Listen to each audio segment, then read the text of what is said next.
시편 108편은 다윗이 새롭게 쓴 시가 아니라 이 전반절 1절부터 5절은 시편 57편의 것을 그대로 가져왔고요, 그리고 6절에서 13절은 시편 60편에 있는 말씀을 그대로 가져온 두 시의 혼합시라고 하는 것입니다. 시편 57편과 60편은 둘 다 비탄시입니다. 오늘 108편은 찬송시입니다. 1절부터 5절은 짧지 않은 10년이라는 시간 동안에 다윗이 도망자로 살아가면서 겪었던 그 아픔을 고백하고 있는 것입니다. 사울이 매일 특공대 몇백 명을 풀어가지고 다윗이 있다고 하는 곳만 있으면 소식을 듣고 다 찾아간 거예요. 그런 가운데 하나님이 그를 그의 손에 넘기지 아니하시니라. 하나님의 응답하시고 인도하시는 이 경우를 보면은 세 가지 일을 경험하게 되고 통과하게 되는 걸 알 수 있습니다. 첫 번째, 기도하게 하신다는 것입니다. 두 번째는 뭐죠? 그 가운데서 하나님은 당신의 말씀을 신뢰하게 하시고, 자, 그리고 세 번째, 이런 과정에서 하나님은 꼭 당신의 사람들을 통해서 위로자를 보내세요. 그런데 오늘 이 다윗은요, 지금 이 에돔과의 전쟁, 오히려 큰 전쟁을 치르면서 그때를 기억해요. 뭐지요? 그때의 암울했던 기억 속에 다윗은 그 시간이 하나님하고 가장 가까웠던 시간이었어요. 사울왕은 다윗에게는 장인이에요. 이 사울이 질투의 영에 그냥 사로잡혀가지고 다윗을 죽이려고 하는 이 황당한 사건을 겪고 있고, 아버지 이새는 다윗을 아들로 취급하지 않았어요. 어린 시절부터 가까이 있는 사람에게 이러한 상처를 받았던 다윗에게는 이 사건 또한 큰 상처였을 거예요. 나쁜 기억이 병을 만든다. 이 나쁜 기억들은 빨리 잊혀지고 흘러내어줘야 되는데 가장 좋은 방법이 좋은 기억으로 덮는 것이라고 했어요. 오늘 다윗은 그 암울한 때를 기억합니다. 기억에서 지워지고 싶었던 그때, 그러나 이미 그 나쁜 기억이 하나님의 은혜 때로 덮어지고 있습니다. 그 어려운 때가 오히려 하나님을 만났던 때요, 이때 내가 간절히 주님을 찾았을 때였지, 바로 그때가 지금이 되게 하소서. 이 다윗이 가졌던 첫 번째 마음이 있습니다. 그것은 바로 그때 나는 마음을 정하였다.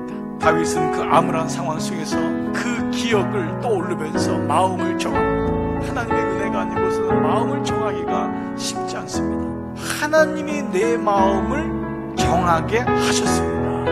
이 뜻이거든요. 너무 힘들고 어려운 그때를 기억하면서 하나님이 그때 나에게 기도의 마음을 주셨지, 그때 좌절하고 원망하고 포기하지 않고 그 굴 속에서 주님을 바라보게 하셨지 라고 얘기하고 있는 것입니다. 혹 우리가 이 말씀을 묵상하면요, 다윗은 매사에 긍정적이야, 이렇게 얘기할 수가 있을 것입니다. 하나님의 손에 의해서 만들어진 성품, 그것이 다윗에게 있었던 것입니다. 그 공고한 때가 왔을 때 비로소 주님, 나는 죽었습니다. 그러니 그 죽은 마음을 가지고 고개를 뚫고 나가니 못할 게 어디 있겠어요. 어떤 일을 당해도 하나님을 바라볼 수 있는 내 마음이 확정되고 확정된 마음, 이 마음이 오늘 저와 여러분의 마음이 되는 줄 믿습니다.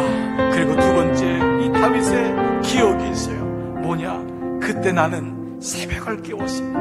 이 말씀, 새벽을 깨우려다는 것은 원래는 군사 용어입니다. 이 말씀은요, 성을 지키는 용사가, 군인이 성 앞에 언제 닥쳐올 줄 모르는 그 적을 놔두고 결코 잠들 수 없음을, 그래서 새벽에 동토는 걸 볼 때 그 지당 간밤을 너무 하나님의 은혜로 이 성을 지켰음을 고백할 때 쓰이는 단어, 바로 이 말의 의미입니다. 또한 이 말은요, 이미 승패가 다 기울어져서 낭망할 수밖에 없는 가운데서도 전쟁은 하나님께 속했음을 고백하면서 그때 하나님, 내가 새벽을 깨우겠습니다, 승전보를 올리겠습니다, 이 고백인 것이죠. 그래서 우리 믿음의 조상들은요, 선배들은요, 이렇게 얘기한 적이 있어요. 기도는 영적 싸움을 견디게 하고 찬송은 그 싸움을 끝내게 한다. 영적 전쟁을 아는 사람은 그런 모든 나쁜 기억에 하나님의 기억으로, 하나님의 은혜와 기도와 찬송으로 덮는 줄 믿습니다. 이것이 바로 지금 다윗이 했던 것입니다. 그는 이제 마지막으로 이 모든 승리를 자신의 것으로 여기지 않습니다. 우리가 왜 넘어지지요? 내가 했다고 하면 늘 거기 쏠려 넘어가는 거예요. 내가 믿음 생활하고 믿음의 재단을 지켰는데 내가 지킨 게 아니었어요. 하나님이 지킬 힘을 주신 거예요. 아무리 공고한 굴 속에 들어갈지라도 하나님을 놓치지 마십시오. 하나님 바라보십시오. 하나님께 기도하십시오. 무릎을 꿇으십시오. 지금까지 내 안에 축적된 그 말씀을 끄집어내십시오. 그리고 그 말씀을 신뢰하십시오. 믿으십시오. 그리고 여러분은 위로자가 되시고 권면자가 되시고 그 주님의 위로와 권면을 받으십시오. 세워주십시오. 분명히 하나님의 인도하심과 하나님의 응답하심이 여러분 인생 가운데 다윗과 같이 임할 줄 믿습니다. 그때가 지금, 다시 지금이 되게 하옵소서. 이 은혜가 이번 한 주간도 여러분 가운데 함께 하시기를 주님의 이름으로 축복합니다.